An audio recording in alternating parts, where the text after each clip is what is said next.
So हे guys, good evening. स्वागत आहे तुमचं आपल्या पुन्हा एकदा नवीन व्हिडिओमध्ये. तर आजची व्हिडिओ अशी आहे की आम्ही सगळी फॅमिली एकत्र येणार आहोत आणि जाणार आहोत नमन बघायला. तर तुम्ही सोबत राहा, तुम्हाला नक्कीच दाखवू पुढे काय होणार आहे ते. चला आता जाऊया डायरेक्ट. दादरला आहे शिवाजी मंदिर तिकडे. तर हॉलचं नाव मला पण नाही माहीत, पण जाऊन आपण बघूया, तुम्हाला दाखवतो. व्हिडिओमध्ये कंटिन्यू राहा, व्हिडिओ पूर्ण बघा.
गाईस आता मी घरी आलो, सगळे आम्ही फॅमिली आमची घरी आले आता आणि बाकीचे काका आधी पण गेले घरी आणि जाम थकले सगळेच.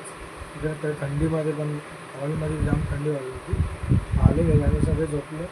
मी थोडा आता टाईमपास करेन आणि मग मी पण झोपेन. तुम्हाला ही व्हिडिओ आवडली असेल तर लाईक करा, शेअर करा आणि सबस्क्राईब करायला विसरू नका आणि बेल आयकॉन दाबायला पण विसरू नका, जेणेकरून आमची व्हिडिओ तुमच्यापर्यंत पोहोचतील. आणि अशीच व्हिडिओ तुम्हाला आवडत असतील तर कमेंट करून नक्की सांगा, जेणेकरून अशीच आम्ही अजून प्रयत्न करू आणि चांगलं तुम्हाला दाखवायचा प्रयत्न करू. तर भेटूया डायरेक्ट नेक्स्ट व्हिडिओमध्ये. तोपर्यंत बाय.